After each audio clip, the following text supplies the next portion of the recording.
Around 4.6 billion வருஷத்துலேருந்து 4 billion வருஷத்துக்கு முன்னாடி பார்த்தோன்னா எர்த்துக்கு ஒரு ஷேப்பே இல்லைன்னு சொல்லப்படுது. அது எப்படி இருக்குதுன்னா ஒரு மால்டனான ஷேப்பில் இருந்திருக்கு. அந்த சமயத்தில் எர்த்து ரொம்ப ஹீட்டாக ஆரம்பித்ததுனால ரொம்ப ஹாட்டாகவும் ஹால்டனாகவும் இருந்துச்சு. அதாவது ஒரு மாதிரி உருகின ஷேப்பில். இந்த எர்த்தில் பார்த்தீங்கன்னா ஃபஸ்ட் டைமாக அட்மாஸ்பியர் ஃபார்ம் ஆக ஆரம்பிச்சிருக்கும். இந்த அட்மாஸ்பியர் தான் எர்த்தில் ஃபார்ம் ஆன முதல் அட்மாஸ்பியர். இந்த அட்மாஸ்பியரில் 2 முக்கியமான கேஸஸ் இருந்துச்சு. ஒன்று ஹைட்ரோஜன், இன்னொன்று ஹீலியம். பட் எர்த்தோட டெம்பரேச்சர் அதாவது ஹீட் அதிகமாகிட்டே போனதுனால அட்மாஸ்பியரில் இருந்த 2 கேஸும் எவாப்ரேட் ஆகிருச்சு. 3.5 பில்லியன் இயர்ஸ்க்கு முன்னாடி பார்த்தோம்னா எர்த்து கூலாக ஆரம்பிச்சிருக்கும். இந்த சமயத்தில் தான் பூமியில் வால்கனிக் எரப்ஷன்ஸ் நடந்ததாக சொல்லப்படுது. இந்த வால்கனிக் எரப்ஷன்ஸ் அதாவது எரிமலை வெடித்தது மூலமாக 3 முக்கியமான கேஸஸ் வெளில வந்துச்சு.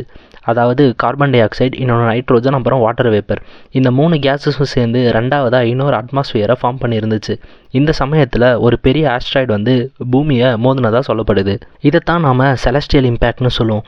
இந்த இம்பேக்ட் மூலமாக பூமி அதாவது எர்த்தோட 3ல் ஒரு பங்கு தனியாக பிரிஞ்சு எஸ்கேப் ஆகிட்டதாக சொல்லப்படுது. இந்த எஸ்கேப் ஆன அந்த பங்கு தான் மூணுன்னு சொல்லப்படுது.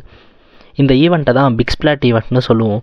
அந்த ஆஸ்ட்ராய்டு ஏற்படுத்தின இம்பேக்டில் பூமியோட அட்மாஸ்பியரில் இருக்க கேஸஸ்குள்ளே நிறைய காம்ப்ளெக்ஸ் ரியாக்ஷன்ஸ் நடந்து பெரிய பெரிய க்ளவுட்ஸ் ஃபார்ம் ஆகியிருக்கு.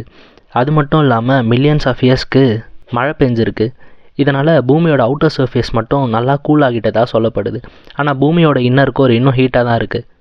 அது மட்டும் இல்லை, அந்த ஆஸ்ட்ராய்டு மோதினதுனால ஒரு பார்ட் தப்பிச்சு போச்சு. அதான் மூணுன்னு சொல்லுவோம் இல்லையா. இப்போது அந்த ரீஜனில் ஒரு பள்ளம் க்ரியேட் ஆகியிருக்கும் இல்லையா, அந்த பள்ளம் தான் பெசிஃபிக் ஓஷன்னு சொல்லப்படுது. மில்லியன்ஸ் ஆஃப் இயர்ஸ்க்கு மழை வந்ததுனால வாட்டர் பூமிக்கு கிடச்சிருச்சு. வாட்டர் வந்ததும் லைஃப் உருவாகிறதுக்கான சூட்டபுள் கண்டிஷனும் பூமியில் உருவாச்சு. அதே போல் லைஃப் முதலாக அதாவது உயிரினமாக முதலாக பார்த்தோம்னா எர்த்தில் தோணுனது ஒரு ஆல்கேவாவா. ஆல்கேனா வேறு ஒன்றும் இல்லை, பாசி தான். நம்ம என்ன பார்த்தோம், அதாவது அட்மாஸ்பியரில் carbon dioxide, nitrogen, water vapour இருக்குன்னு பார்த்தோமா. இதில் இருக்க கார்பன் டை ஆக்சைடை எடுத்துக்கிட்டு ஆல்கே ஃபோட்டோசிந்தசிஸ் பண்ண ஆரம்பிச்சிருக்கோம். ஃபோட்டோசிந்தசிஸ் மூலமாக கார்பன் டை ஆக்சைடு ஆக்சிஜனாக மாற்றிருக்கோம். இப்படி தான் ஆக்சிஜன் பூமிக்கு கிடச்சிதுன்னு சொல்லப்படுது.